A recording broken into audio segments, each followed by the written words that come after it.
There's water in beer. Yeah. And not in the beer that Niamh drinks. I mean, all right. Let's get serious, everybody. Yeah. Really? Hi, everyone, and welcome back to OTTB on Tap. I'm Niamh. And I'm Emily. Hey, Niamh, what's on tap today? Why are you laughing already? Because we've been laughing.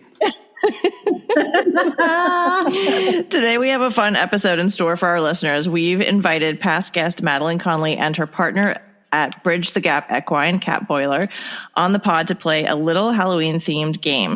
You do love playing the game show host. That sounds fun. And don't forget to check out Madeline's past episodes, 37 and 38, all about taking her OTTB PD to Camp Windora this summer. Welcome back, Madeline, and welcome, Cat. Hello. Hi. I don't know if I explained what she's talking about with the whole game show thing, but I was obsessed with game shows when I was a kid, and I tried out for Wheel of Fortune when I was a teenager, and it was a devastating experience where I was told I did not have the game show personality, and I'm still not over it. So I like to give her the opportunity to explore that. She also wanted to name her first horse game show host, and I was like, no, you can't do that. Yeah. I would like to know what exactly is a game show personality. Oh, it's the psychotic that like now I could ramp it up and maybe get a little drunk and do it.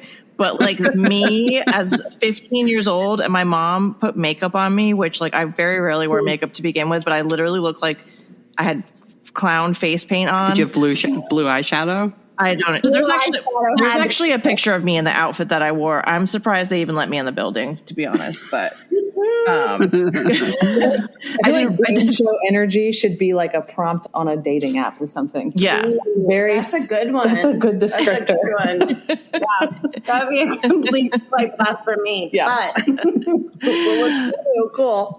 but I do love a game show. I do love trivia, bingo, any of that. Just bring it on. But just to get back to the actual podcast we're trying to record, can you guys give us a little update on what's been going on with Bridge the Gap Equine? You've got some pretty exciting Facebook updates going on this week.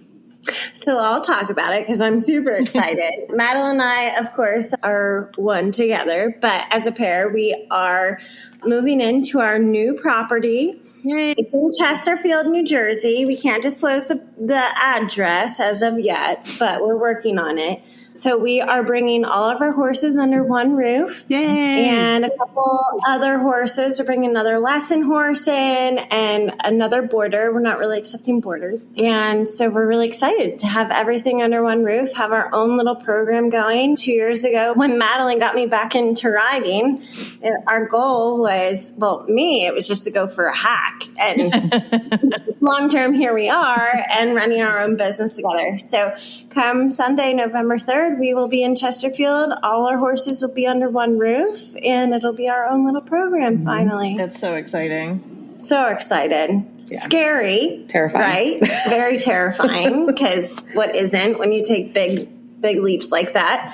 But together we can move mountains. So looking forward to it. It'll be fun. That is so exciting. It's so hard to find a facility that works for you and you can have all your horses together. Believe me, we know.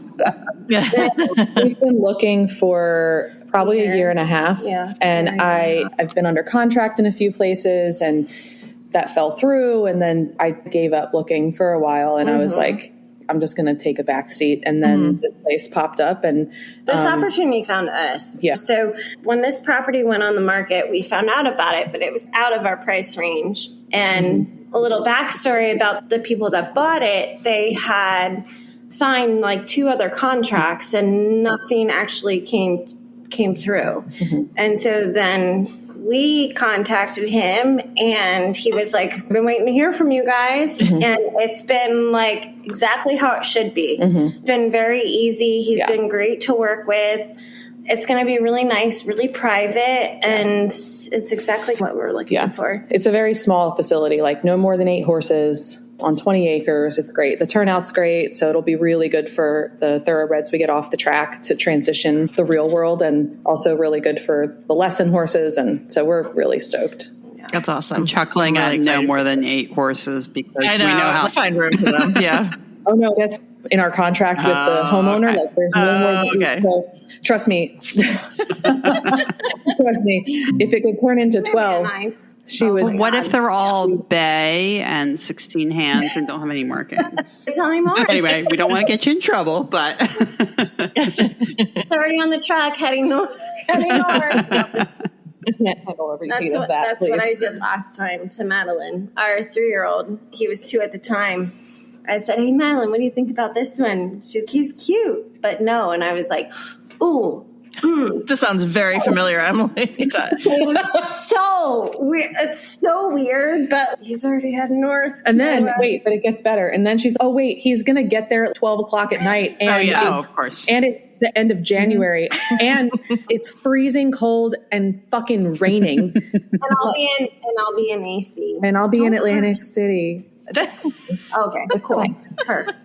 And he's never shipped before, so he's going to back off the trailer. He doesn't know where his feet go because he's too huge. But he is really cute. He's really so special. Chestnut you sent in for our evaluation. Yes, he is really cute. I love him so much. You have no idea. Yeah, he's cool. So we call him Johnny Jr. My first horse I bought from Sally.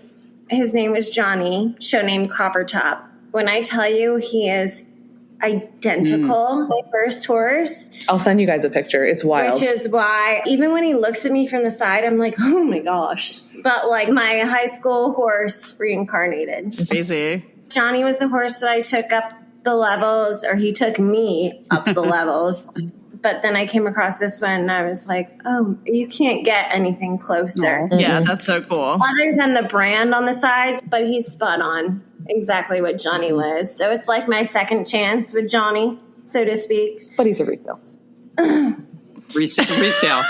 Mm-hmm. Sure, yeah. He's a resale. He's for sale.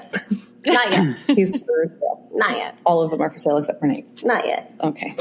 Back to the podcast. My bad. Before we get started, or really get started, we wanted to do a couple listener shout outs. We were so happy to meet our super fan, Kristen Hansberry, at the Maryland 5-Star a couple weeks ago. We had so much fun chatting about her new-ish OTTB and all things podcast related. Also, a big thank you to Melissa Libby and Trotty by Nature for our new Facebook reviews. And also Madeline for doing, I think, maybe our very first Facebook review. Quick note, if you leave us a review, we will send you OTTB on tap stickers. Okay. All right, let's get started. So the rules of the game, this is going to be us giving you guys a little quiz. So whoever thinks they have the correct answer, just raise your hand and we'll call on you. So we're going to read. Am I a contestant or a host? You're going to be a host, so we'll just go back and forth. All right. So, and then the winner owes everybody a drink. So thanks, guys. Someone's going to get knocked off of the chair. So we're going to ask you if it's a myth or a fact, and then you'll explain your answer to us. Okay. All right. First clue. Myth or fact? Secretariat's heart was 2 times larger than the average horse's, and that is why he ran so fast. True. Fact. You guys, you don't know this, but she just got so close to the camera when she did that. Her face was taking up the whole screen. All right. Cat says, True. Cat says fact. Madeline, what do you think? I agree. Okay, so fact is what we're saying. Actually, we're starting off with a trick question. It's a little bit of a mix of fact. He did have a large heart, and a myth because the precise size of his heart is uncertain. But it is true that his heart is often cited as the key factor in his extraordinary racing ability. According to legend, he had an unusually large heart. It was estimated to weigh around 22 pounds, which is more than twice the size of the average thoroughbred's heart. I think I saw 8.5 pounds or 9 pounds is the average size. Yeah. 22 pounds sounds gross. Yeah, so they did do a necropsy after he passed away, and the veterinarian who conducted it did remark on the heart size, though apparently they didn't weigh it, so I don't know. Right. But there is a genetic trait called the X factor, which supposedly results in a larger than average heart, passed down through specific bloodlines, including Secretariats. There may be other reasons that Secretariat was such a great runner, but he did, in fact, have a very large heart. That's pretty cool. He also had a really well-sprung and large heart girth area as well. When you saw him running, is like the point from his elbow to his wither seemed much bigger than other horses to accommodate a big heart. This is science, guys. Good. Science and anatomy. Maybe we should have started with a different question. No, but fine. Also he was known to have a very efficient stride, and his conformation, he had very powerful hindquarters and a deep chest with a well-muscled frame. So all of these things, I think, contributed. But yes, Niamh, he had that large chest cavity for the heart. If anybody's still listening to the podcast, we'll be back to our regular scheduled material next week. Just joking. Okay. Question number 2, or second clue. Chestnut mare beware, myth or fact? Fact. Fact. Do you want to expand on that? Yeah, I'd like to hear your explanation. Where's your science for this? There's not. They didn't even say anything. They said chestnut mares beware, and I said fact. Oh, but fair. Right. Wait, do you agree or not agree? I'm so confused. Fair. Yes. Okay. Agreed on beware of what? Beware that they are kind, because I wish we were videoing this. It's so good. I've just lost control. Spit the sentence out. You pushed me in the face and said fact. Without words. I just wanted to have a turn. So chestnut mare beware what? If you stop talking, I'll tell you. This is going really well. This is going great. No, the one and only time I was ever actually kicked by a horse was by a chestnut mare. But there are what? They're mean. Not necessarily. We have to listen to the whole sentence. Okay. No, that was it. Is chestnut mare beware. That's what you had to base your opinion off of. Fact.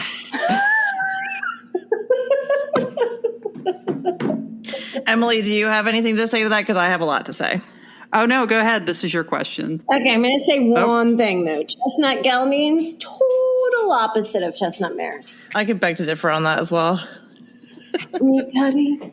We did find out something very interesting when we were doing research for this about chestnuts in general. Yeah. But I had it to Niamh because I think the only horse that ever stepped on you and broke your foot was a chestnut mare, wasn't it? Yeah, but she was the day I wouldn't let Niamh take her boot off because we had to go to the track and pick up a bunch of horses. I was like, don't take your boot off. You will never get it back on. And at the end of the day. She's just faking. This mare just spooked in the stall and just stomped on my foot. And I literally, when something hurts so bad that you just start laughing, that's what I was doing, where I just was on the ground. I was laughing. She's like, you're laughing. I'm like, I'm laughing because it hurts so much. I don't even know what to do. And then at the end of the day, she took her boot off, and I was like, it was black. Oh my God, I'm a horrible person. It was like a black toe. Yeah. It was awesome. It didn't fall off. It's fine.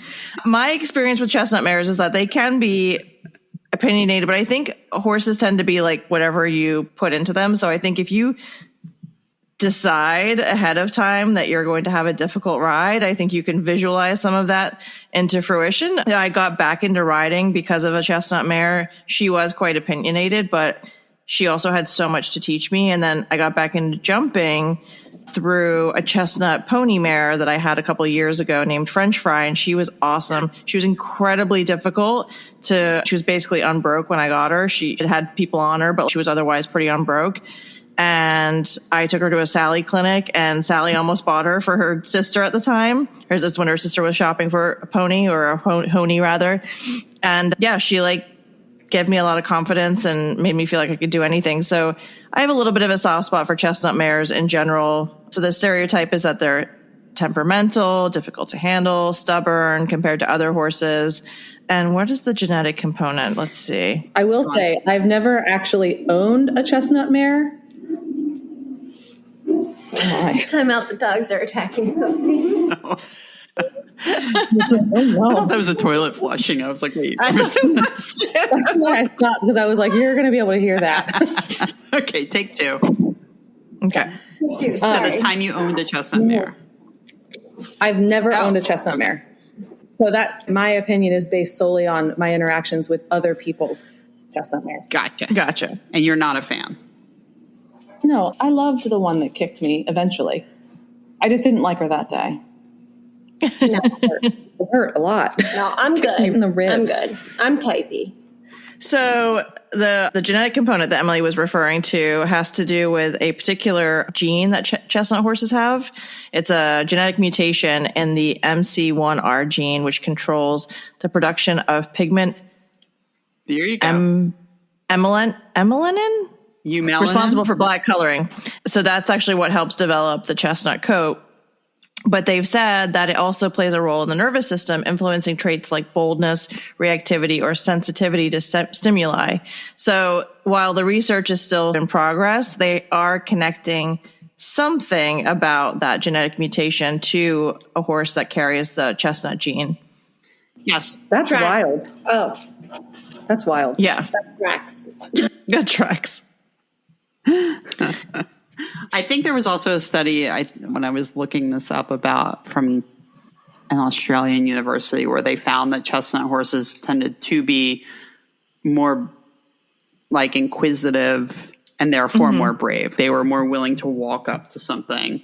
I don't know if that makes them brave or stupid, but No, I definitely think that there's a brave or a boldness in most chestnut mares, but it's for their own good, not for the person that's on their back. I think if you win them over though and you make them Yeah. your buddy, then you're doing really well. Yeah. One of our vets that does all of the dentals at our farm, she was saying that chestnut geldings are the most difficult of all of her patients. And she said it has a lot to do with their level of intelligence or something. They're extremely strong-willed and stubborn. But they're also like, they're that way because they're not idiots and they don't just acquiesce to anything that you're doing to them. And then I was like, oh, I made an appointment with my chestnut gelding with you next week. Have fun. Who doesn't like to be told what to do? Yeah. So I don't know. I'm a strong believer in a good chestnut mare will pretty much do anything for you. You've had a couple of chestnut mares. We had actually, when we had our business together, we had no issues selling chestnut mares. I think that I remember. I like them because they're generally cheaper to buy. Yeah. We had However, you get less for them on the other side usually. So you have to factor that in. But no, I've always liked chestnut mares. I do not think it's a fact. I believe it's a myth. I would take a chestnut mare any day if I liked the rest of her. Emily, are you fiddling with something in your hands? With this? Yeah. Is it bothering you? What is that? No, I can just hear it. It's a little Velcro Put it down. thing. Yes, ma'am. Put it down. All right. Hang on. That's what confused me. Clue number 3, myth or fact. This is a little saying. There's a little old-fashioned saying, which was 4 white socks, keep him not a day. 3 white socks, send him far away. 2 white socks, give him to a friend, but 1 white sock, keep him to the end. Myth or fact? I don't want to vote. You don't want to vote? I've never heard that. Yeah, but in my mind, I'm like 3 white socks. One leg is always going to look a little off. Yeah. 4 white socks, he looks even. Oh, we have a differing opinion about that, I think. Yeah, I've never heard that before. We are some of the best resellers, honestly. Anyway, this is a myth. It's an old horseman superstition, not a fact. And it comes from a time when people believed that the number of white socks on a horse could indicate the horse's temperament, soundness, or overall suitability for work. And also, it could have some origins in the belief that white hooves, which would go with white socks, might be weaker and harder to care for than black hooves. I will say, after having horses with a lot of white pigmentation, dealing with things like scratches and cellulitis and that kind of stuff, I'll take a plain horse. And so I like my dirt colored horse with 1 sock. Yeah.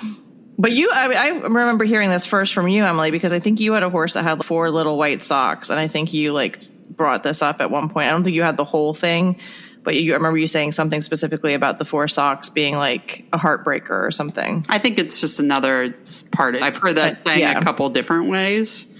Yeah. That the horse, I think that one was like the horse with 4 white socks will break your heart, but you want the one with the 3 white socks. So clearly it's not a very consistent myth.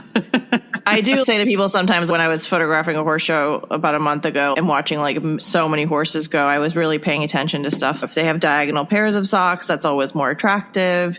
And then in my experience, horses that have very flashy front legs can be difficult to vet because they can give like an optical illusion sometimes. Or if they have really high whites, they can give a little bit of an optical illusion of unevenness when it's actually not present. And it's just actually what your eye is not able to make up the difference in the pigment for some reason, or I don't know what it is, but it's like, it's noticeable. Like you'll look at two horses and get like confused.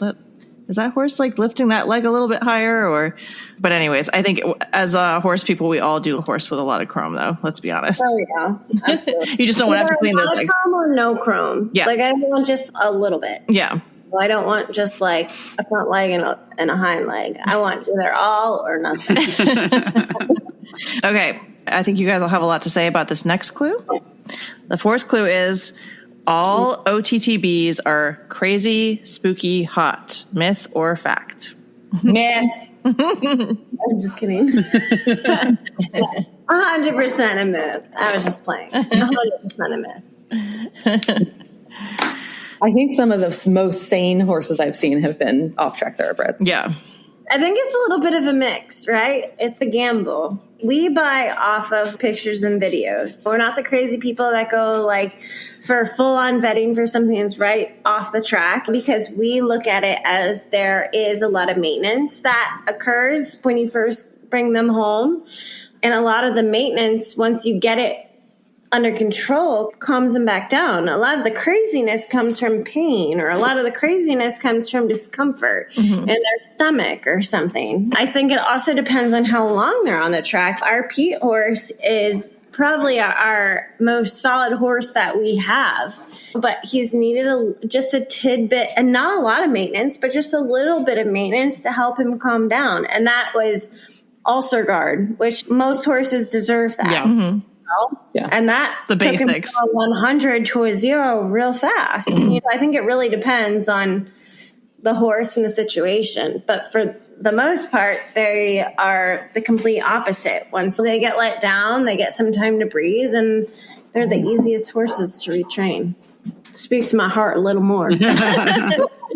We always joke around a little bit at the farm where we'll take a horse that's been at the track, and that's the horse you want to get on any day of the week versus something that you don't have any history on. And because if they've raced a little bit, and 5 to 15 races at least, then you have a pretty good idea that they're pretty well broke at that stage. They've gotten their gate card, they've done workouts, and they've seen a lot. Emily was at the track not that long ago and talking about how they had these tractors going in both directions while the horses were out there working. And they've seen it all. Yeah, they've seen it all. Seen it all. Mm-hmm. So it's a really nice thing to rely on a little bit when you are. They might not steer all that great on a circle, but they're not going to be looking at anything. Correct. So myth. Definitely. 100%. And we had a great comment from Alyssa Pitt that was in one of our early episodes where she talked about the fact that off the track thoroughbreds, when they first come home, are looking for a dopamine hit every day. And they're so used to getting that in their life that creates a little bit of chaos for those first couple of months where they're used to going out, having that release of dopamine. Just a runner, somebody that goes and runs and gets that runner's high. Yeah, like those psychotic people that are like, I went to the gym and oh my God, I feel so great now. Those people. Not me anymore. But yeah, I feel like you got to give them a little time and they come around for sure.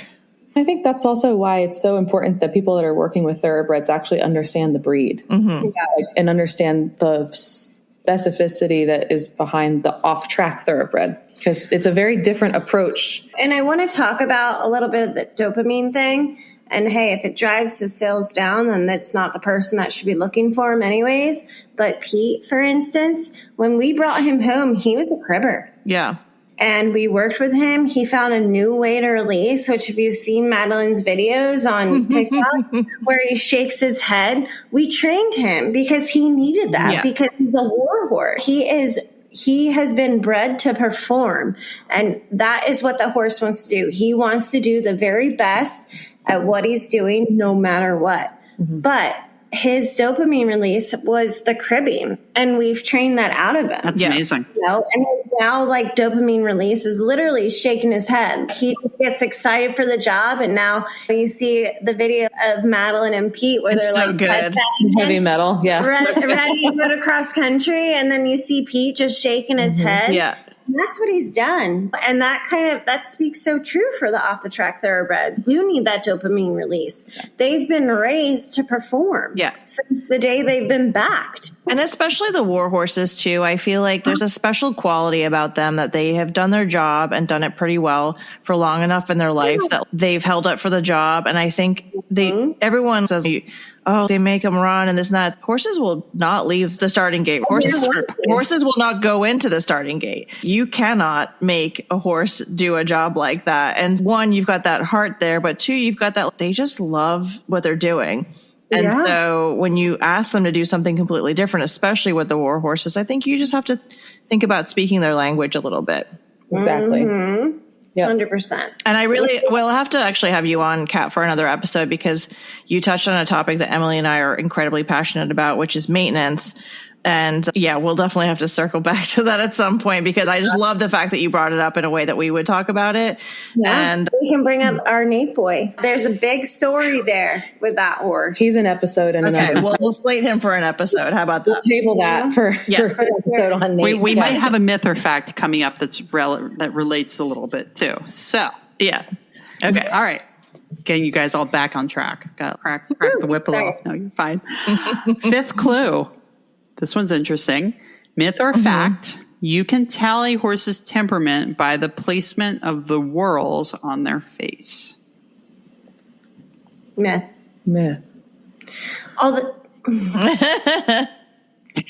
I'm going to say myth. Myth.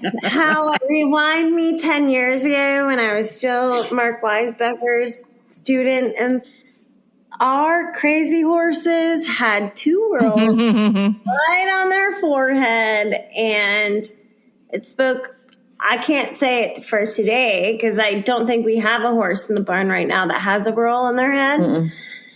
But a little devil horn. I've definitely dealt with horses that have the two little whorls. I don't think I've looked on my current horse now that I'm thinking about it. Yeah, 10 years ago, I'd say fact, but now.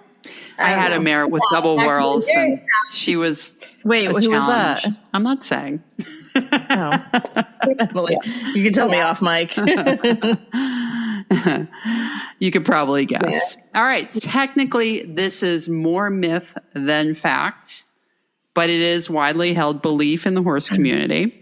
There's an old superstition that the number, direction, and placement of the whorls or cowlicks, basically the hair pattern on the horse's face or body, can reveal something about their personality. But I will say that Linda Tellington-Jones, who is a renowned horsewoman, has done some research into this and does believe that there is some truth to it, and that a single whorl centered on the forehead, according to her, often signals an uncomplicated, calm nature, but two or more can suggest a more complex or unpredictable temperament. And this has come from years of her own observation, so it's not a scientific experiment or anything like that. But sounds like maybe, Kat, you had a similar experience with the double whorls. I know I did. For sure. And I'll include that article in the show notes if anybody's interested in looking at that up. Yeah, I think that is interesting. Yeah, for sure. Definitely one of Mark's horses, this is probably, 15 years ago at this point. His name was Harry. Loved him. Lovely mover, lovely jumper, super brave cross country. But the in-between, could you stay on? Move, he was back and forth, back.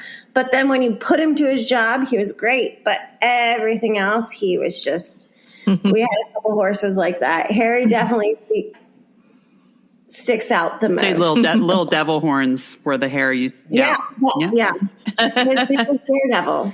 So. The horse I'm thinking of, hers were like vertically stacked. So I don't know what that means. Yeah. But these, if they were next to each other, that would be even more devilish, I would think. Absolutely. I bet there's like a Reddit you can go down a whole rabbit hole on.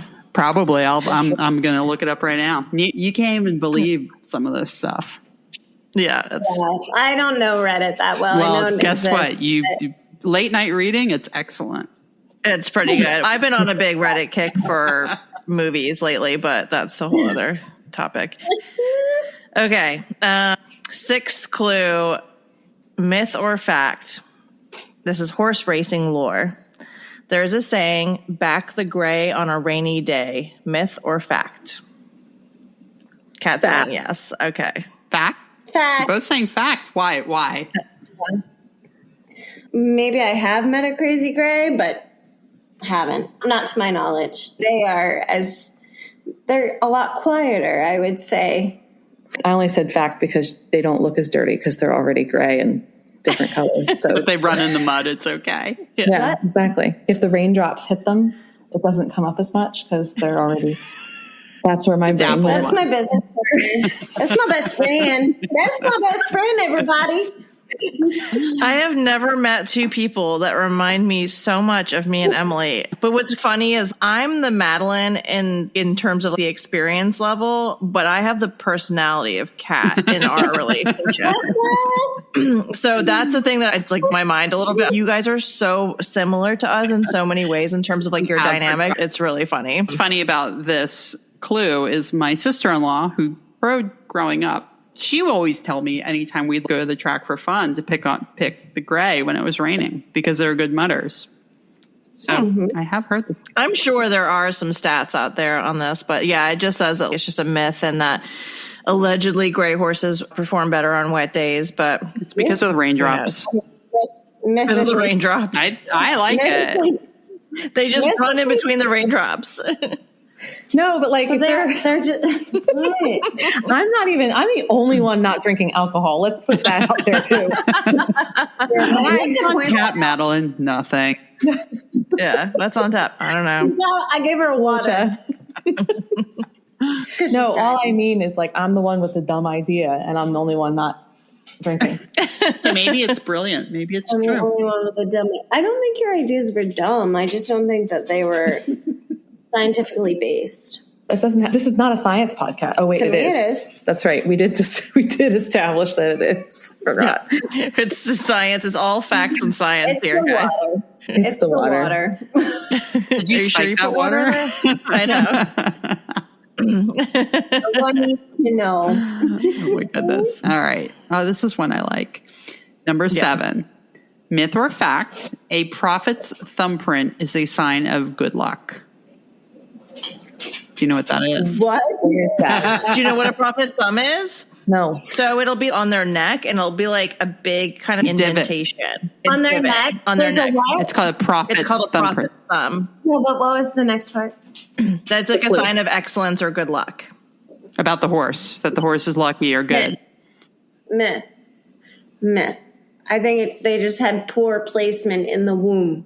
I think that's actually true, but Of their hooves. Their hooves. you are correct. However, Maybe that means they're real good with their knees, though. Tidy with their knees. Yeah, maybe. Yeah. No, probably not. If they're like this in the Because you room, think their feet were like this? like this. that'd be on their face. Also, nobody can see what you guys are doing. That's Oh, true. true. Take out the whole sound. Cut. So there is an ancient legend of the prophet's thumbprint. It's been carried over through generations, although apparently it missed you guys.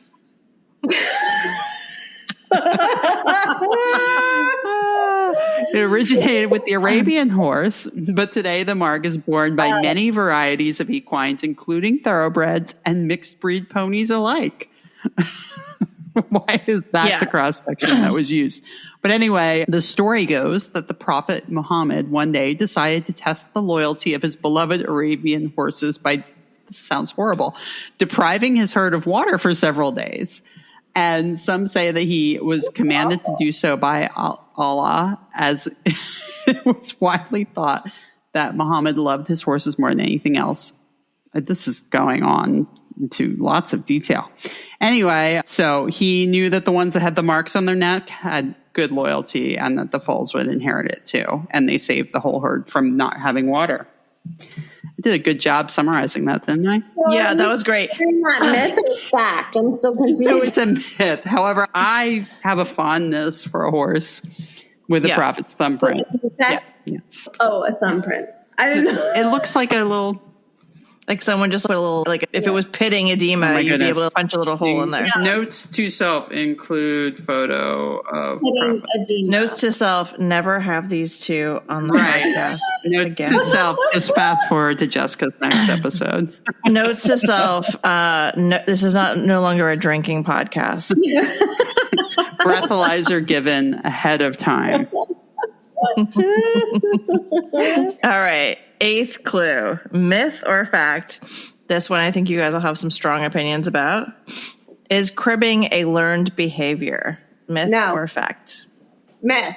Sorry. There wasn't a yes or no question. No, is it a myth or a fact? I think that's a myth. No, I think it's fact because it doesn't have to be learned from a human. Like, I think it's a coping mechanism. Is it learned behavior from other horses? Oh, yeah. If you turn a horse out with another cribber, will they teach that horse how to crib? Yeah. Ooh, I think so. Fact. No, I don't know. I'm 50-50. What do you think, Emily? I do think about this a lot because it's interesting. At the farm where we keep our horses at now is a thoroughbred breeding farm, and they do not put cribbing collars on any of the horses that crib. So you see a lot of them. It's a lot of thoroughbred ex-race horses, brood mares, etc. And so there's probably a higher proportion of them maybe that crib than at your typical barn with a lot of horses. But I don't know that in the 4 years I've been there that I've seen one that hasn't cribbed start cribbing. So I don't know. But then how else would they start doing it? I am mystified.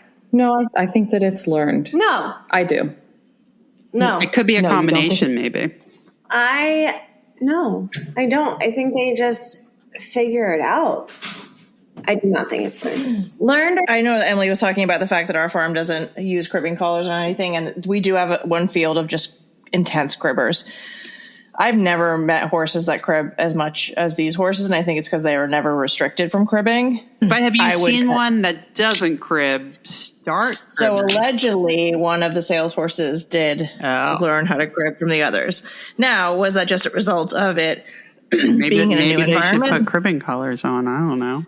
And I think that a lot of people can say that horses that crib at the track might not crib in their other homes because they have turnout, more stimulation. I think a lot of it is just a stress response. But there is a bunch of information about this. So allegedly 49% of people quizzed would say that they think it's a learned behavior.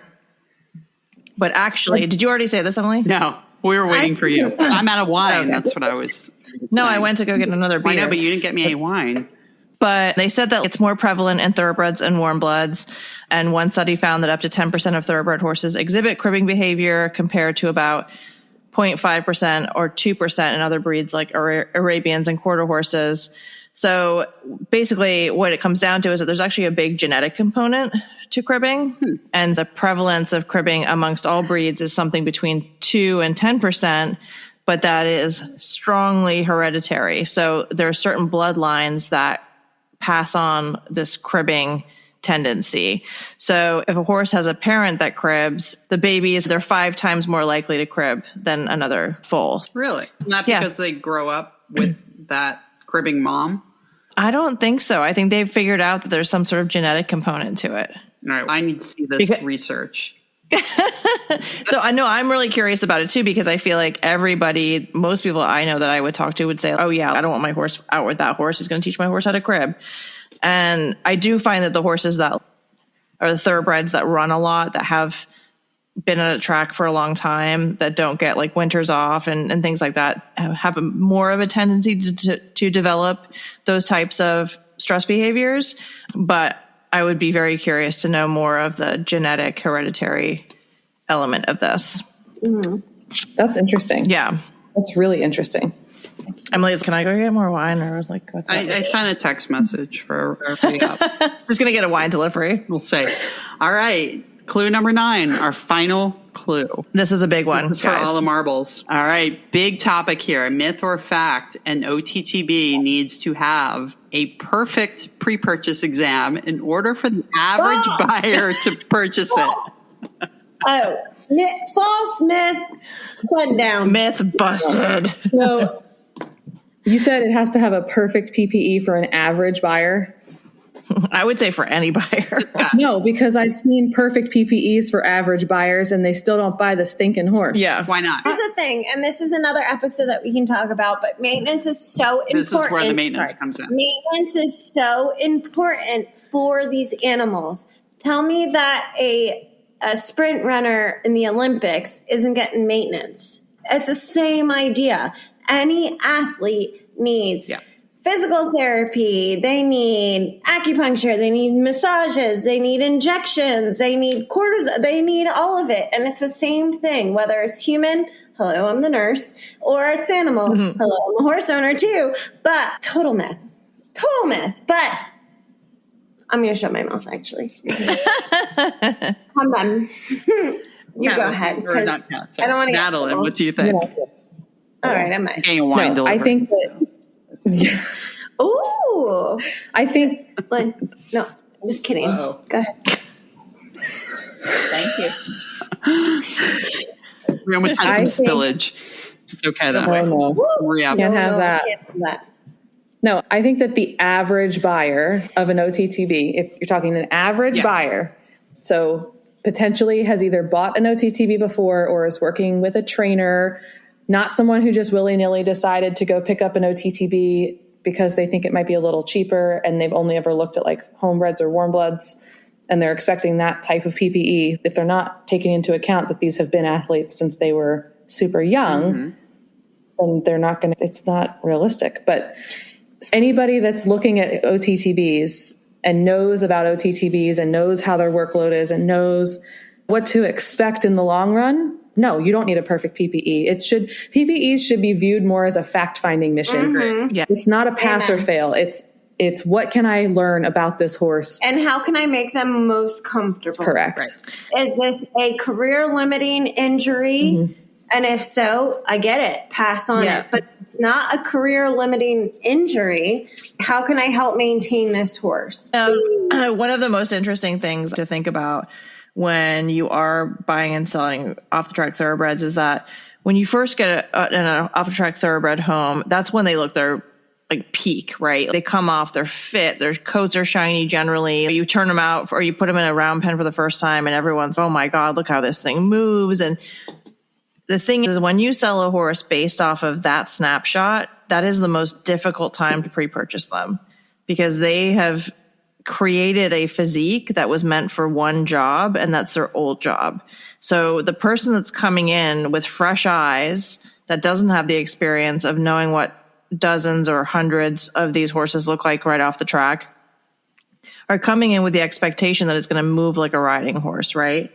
And so it's so unfair to the horses to be held to that sort of litmus test of a riding horse when they are a horse that has been bred and raised to do a completely different job and has muscle atrophy and conditions that make it move in a particular way. And I think it's really tricky for resellers because the longer you have them, sometimes the harder it is for you to sell them.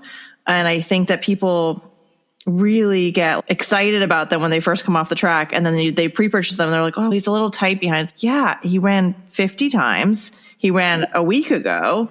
And your expectation is that you expect it to move like a warm blood that got broke when it was 6 years old and that never had to do anything that difficult.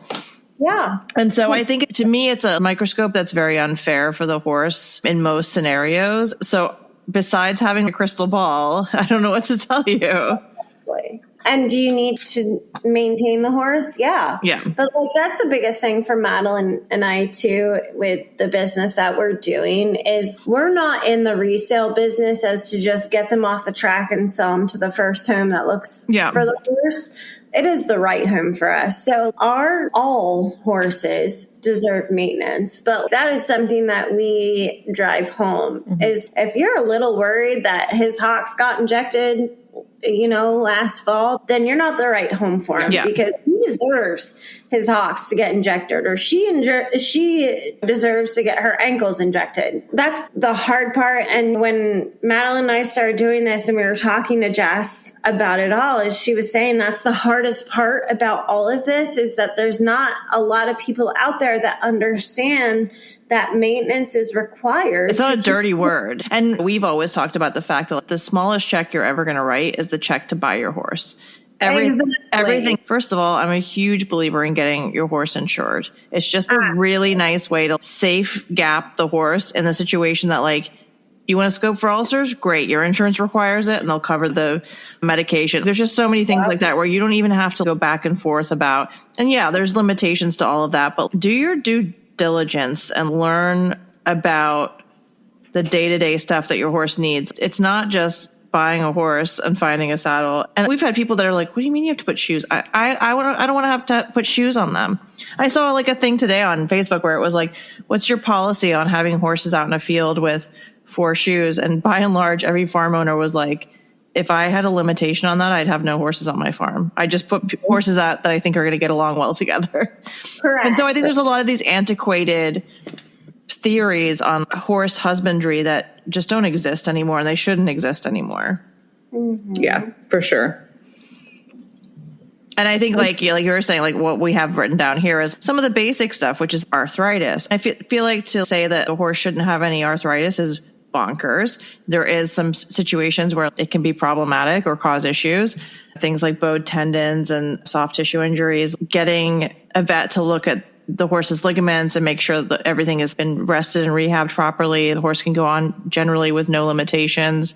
We talked about this in our last episode with Jess, but a lot of people put thoroughbreds into this stereotype of having bad feet. And I was really strongly saying that they don't have bad feet. They have feet that were prepared for a job that is very different than the job that they're going to be doing now, which is to be on hard surfaces, multiple types of surfaces, going up and down hills, all sorts of stuff. So that's 12 months. And if you don't have 12 months to give your horse, then I don't know. Yeah, exactly. And to speak on that too, with the suspensory stuff, I'm going to speak on Johnny, my first horse. He had a massively bowed tendon and then a 75% tear in his suspensory. Oh, wow. That he flowed the tendon in. Thank you, Ted Mazzarisi. But I rehabbed that horse at Bitterwoods, and that horse went on with me and did all the upper level stuff. Yeah. So just because there's an injury that happens to a horse does not mean that there's necessarily a limitation for the horse. Yeah. Again, it's the proper care, it's the proper rehab, and the proper reintroduction into work that matters for the horse. Yeah. But if you're not willing to do the maintenance or the rehab or whatever the horse needs, then quite honestly, you don't deserve the horse. And we talked about this in our last episode with Jess, but it's something that Emily and I do all the time, and I'm sure you guys do all the time. But I could look on my phone right now, and Emily and I have probably sent 20 horses to each other in the last week, right? And it's, hey, watch the jog video on this one, look up the breeding on this one, and just constantly. And it's not because we're in the market necessarily, but it's just that's how you hone your eye, and that's how you learn about what's normal at the track and what's normal to expect from a horse that's run any more than a couple of times. And it gets you really good at understanding the mechanics of how their bodies work when they're at the track and taking a chance on a horse that has all the right components. Most people would be like, that doesn't look very sound. And you're like, but it's just not what you think sound looks like. And correct. That's a really tough part. And I just want to chime in here and say that I think vets have an incredibly difficult job because we dealt with a lot of vets over and over again, and, that were very compassionate towards the owners and sensitive to us and everything, but they're just there to give you a snapshot of what they see on that day and nothing else. They're taking into account a little bit the past history of the horse and its record, but they're just there to see what they see on a given day. Again, outside of having a crystal ball, they're doing their best to assess within your budget what they can see on that day. So if you decide not to do ultrasounds and x-rays and so on and so forth or anything like that, then they're just going to tell you what they see on that day. And that's from years of experience and probably thousands of horses. But it's very subjective, right? You could have 3 vets look at the same horse and give you a little bit of different feedback. It's very challenging, I think, for them. And I think they have an incredibly hard job. in that scenario, especially when we've all been there, right? I had to turn down a horse that I was in love with before I bought my current horse. And Emily looked at me and said, you've been on the other side of this so many times. You know what the right decision is to make, and you can't let this cloud your judgment. I was obsessed with this horse and I just had to say no. And that's hard because there's so many emotions involved, and you've got a vet then having to say to you, I'm sorry, but I don't think this horse is going to work out for what you want. Or there's just a ton of emotions and expectations involved in that situation. And, or you have someone that comes to you and goes, I vetted 20 horses. And then you just go, oh, God, no. Great. And you know what Madeline and I say to those people too is, with all due respect, you're not going to shouldn't be looking at an off the track thoroughbred. Right. You are in the wrong market if you are looking for something that has no bumps, no bruises, no scar tissue. Like, these animals are workhorse. Truly the definition of a workhorse. They've earned what they have. They've worked that hard and they still maintain their job even with having those battle scars. Yeah. It always makes me think of one of my guilty pleasures is watching Say Yes to the Dress, because those women are insane. Yeah. And the people that come in and they're like, so how many wedding dresses have you tried? And they're like, so I've tried like 200 and I bought 5 and I have 5 at home, but I'm out for the perfect dress. What's your budget? It's $1,500. My wedding's next week. It's literally, that's horse shop. Like, oh, great. Good. They're like, okay, what we have in that is these 3 things. And they're like, that's not going to do. And then all of a sudden the budget goes up and up and up. Yeah, exactly. Emily's being a little quiet here, I think, because I've taken over the mic. I haven't really been able to get a word in edgewise, but yeah, I think you covered it. What are your thoughts about the whole PPE thing? And if you were moving forward right now, going to buy a horse off the track for yourself as a personal horse versus a resale, I have a feeling I know what your expectations would be, but... Who, me? Yeah. Basically everything you said. I think you just have to look at the horse of the day of and know what you can and can't deal with in terms of maintenance. And one of the best pieces of advice I think I learned over the years was, if you're a little bit on the fence about a horse and everything else is clean and good, to take good photos of the feet or maybe even x-rays of the feet and send them to your farrier and have your farrier decide what you're getting into, because the farrier might look at them and say, yeah, okay, we can work with this. Angles are good. And you're looking at this much time. And that would be, to me, my first horse was such an education in hoof maintenance. And I'm such a better person for it. It was a disappointing first year with him, but I learned so much about how to rebalance the foot, working with my farrier, doing my own research, learning about hoof boots, knowing when to turn him out when he was a little bit ouchy and how to deal with that and all of that kind of stuff. And I learned through that experience that I honestly could have just gotten x-rays when I first purchased him and made that experience a little bit easier on my farrier, but we just worked it out together and I was pretty patient. But that's, I think, one of the best pieces of advice that I've heard people talk about over the years, and being friends with farriers and stuff like that. If they would have just x-rayed the feet in the beginning, we could have come up with a really solid plan versus like just guesswork. Yeah, absolutely. Emily, she's on a tear. A little bit of a tangent happens. It's fine. Okay. We're going to transition a little bit. I think Kat just went and got more wine. All right. So moving on, we gave each of our co-hosts today a little bit of a fun mythological or folklore horse creature, I guess is the right word, because this is a Halloween episode. Even though I went on a long tangent there, I might cut most of that. So each person was given a different character to look up, and there are actually a lot of correlations to modern day horse superstitions and myths and things like that. So I thought this would be fun as our Halloween episode. So who wants to go first? I will talk about the one that I was given called the Kelpies. The first thing that I learned about the Kelpies is that they lure children and they drag them down into the river and eat them. Oh, that's so nice. I'm not really sure what kind of Halloween creature you guys want to give me, but this is pretty scary. So we can be good. The Kelpies are really famous. I think one of the character that I have is when you watch shows or movies like Lord of the Rings and stuff like that, a lot of the characteristics of those horses are built off of these mythological horses. So it's pretty cool. Yeah. But a lot of them are after children. So beautiful women. So Madeline and I might be Kelpies. You never know. We might just be Kelpies. And I think there's like men into the river. I think there's a really famous, huge multi-horse statue of the Kelpies, like in Scotland. Yeah. It's very cool. So did you get too weirded out and you were like, I can't research anymore about these? No, I have some notes. Okay. Go on with your notes then. Also, so their coat is said to be sticky. Oh. So once mounted, you can't jump off. Oh, I feel like I need that in regular life. I was going to say, can we figure out how to bottle that and breed it in so that on the cross country we can it's called sticky spray. And Sally told me that she uses it on her dressage saddle. So. Never jump without sticky spray. No, never. Thank you, Sally Cousins. Exactly. I'm like, Sally, how do I get used to my new saddle? She goes, sticky spray. Yeah. Since I was 12, I have had sticky spray in my life. So what else? The sound of their tail entering water is thunderous. Oh. Sounds pretty cool. Sounds pretty cool. But also their weak spot is their bridle. So if you can grab its bridle, you control all Kelpie. Oh. I like the sound. I like it. Okay. What else to say? It's also a 30-meter high sculpture in Scotland. Cats, we already just talked about that. It's also the largest equine sculpture in the world. So very cool. I actually have a flight booked to Scotland tomorrow. Take a picture with it, and I'll include it. Perfect. Perfect. Okay.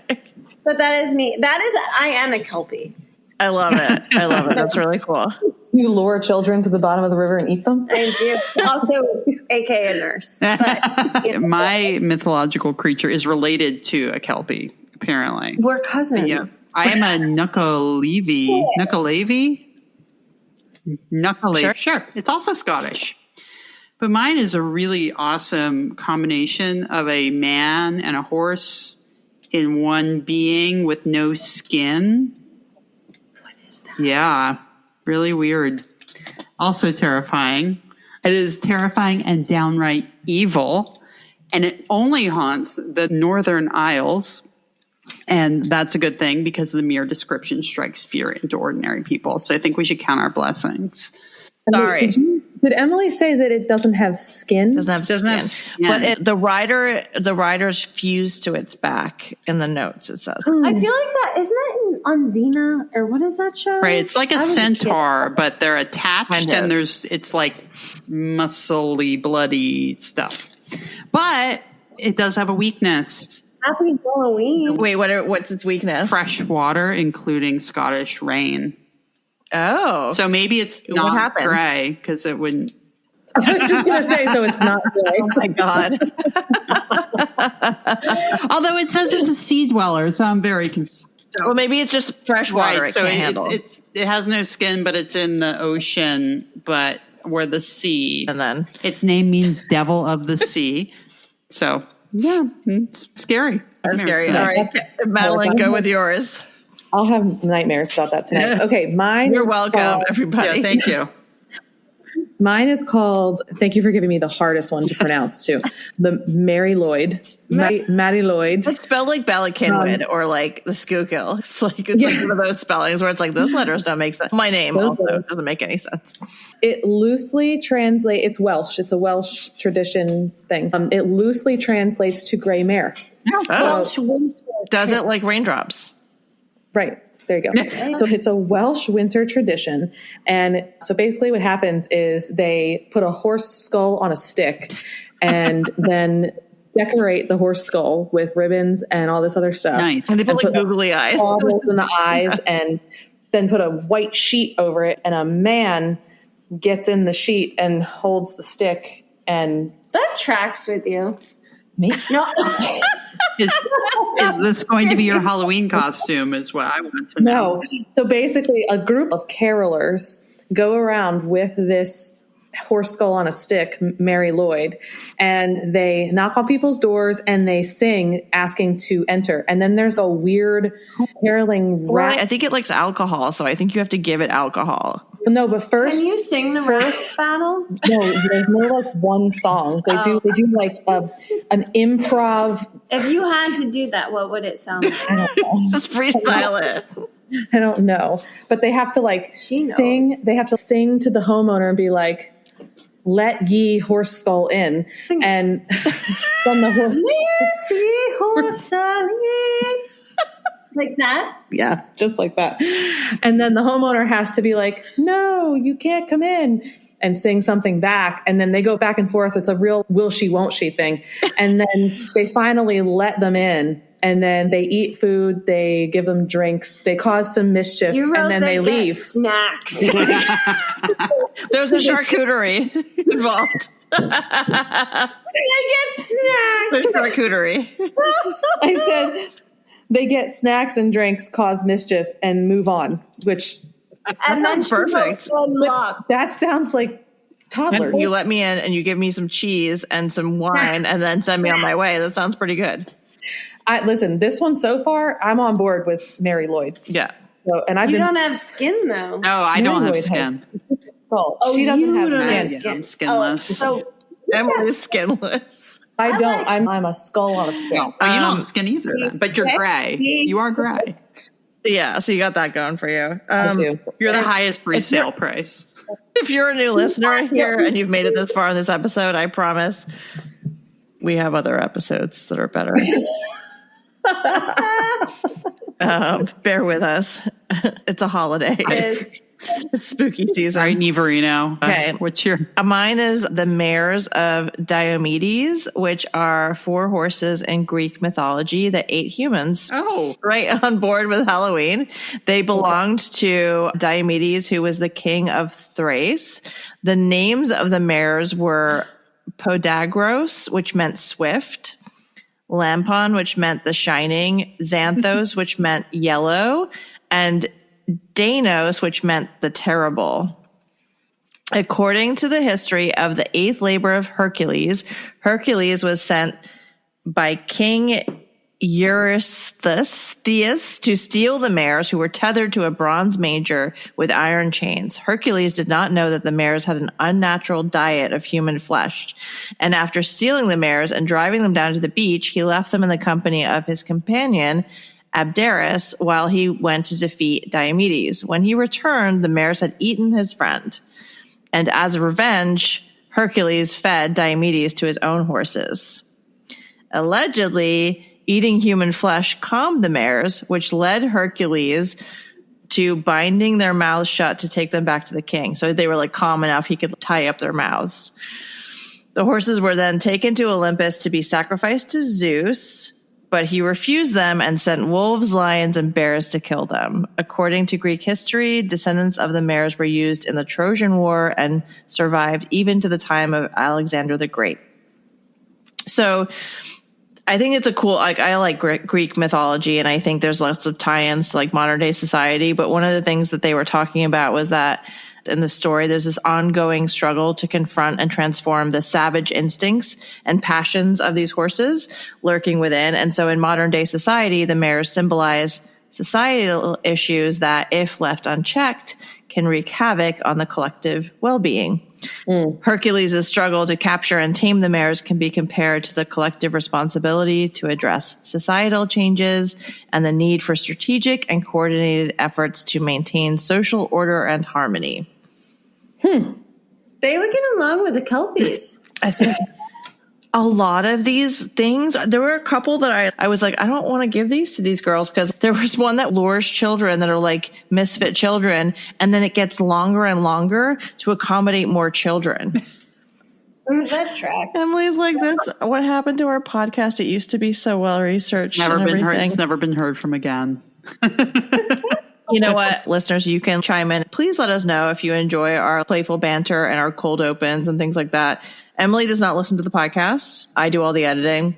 And so I make all these executive decisions about how to start the episodes and whether to include stuff that is kind of off mic. What's that? I said that's what you think. So I don't know. I like the fact that we include a lot of banter and things like that. But if you would prefer us to be a little bit more serious, let us know. Or if you prefer us as we are, that's great too. Absolutely. Do you guys listen to the podcast? Yeah. Yeah. Niamh, of course are going to say. People are like, what are you listening to? I'm like, none of your business. It's a podcast called None of Your Business. They wouldn't get it. Absolutely. There was one episode that we recorded where like we started giggling and we couldn't stop. And when I was editing it, I just had to put all the outtakes at the end because it's very rare that I'm definitely probably the gigglier of the two of us. But when we both get going, Was that the one with Brian? No, it was just the two of us. We did laugh a lot with Brian, though. Brian was really fun. That was such a great episode. Yeah, we had a good time with him. It was just one that the two of us just did. I can't remember what it was. We couldn't stop. Yeah. I know. It was really fun. That's where the post-it notes came in. We had to put post-it notes over each other's faces.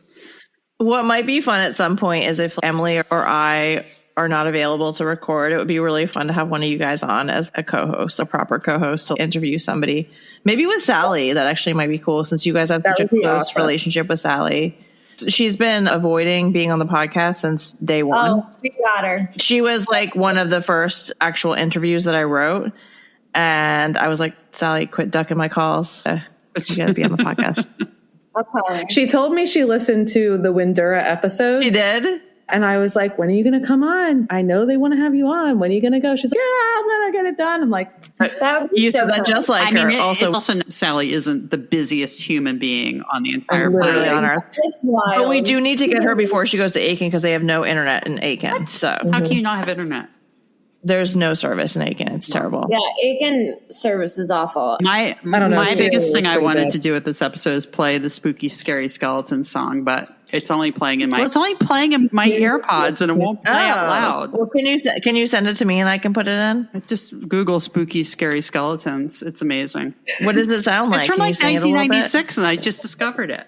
Spooky, scary skeletons. There's a whole dance. I sent you the thing. We have to do the dance, Niamh. It's a whole thing. And there's a dance. Maybe once you guys get settled into your new farm, I can come over and do a little photo shoot for you guys. That would be so fun. We'd love to have you. Yeah, that would be so fun. Yeah, we'd love to have you guys come over. And Teddy the Chestnut. We could do so many TikToks. Oh, so many TikToks because we're so good at TikTok. So are we. We're really good. You guys are probably actually really good. Do you guys want to manage our TikTok account? Sure. Ask her. With all your spare time. We've been wanting somebody to manage our TikTok account because we're getting pretty good now with Reels and Facebook and Instagram. I've always been pretty good at, but TikTok is still it's uncharted territory for us. I don't know how to do anything but put some videos together and put a music video behind or music behind it. Oh. Is there anything you guys wanted to add to this episode? Any myths or legends or weird things, spooky stories about horses that you want to mention? Anything like that? How about how to find Have you had any ghost sightings? So this whole time I've been like spooky stories. Like I don't know how I can tell a story about my horse spooking.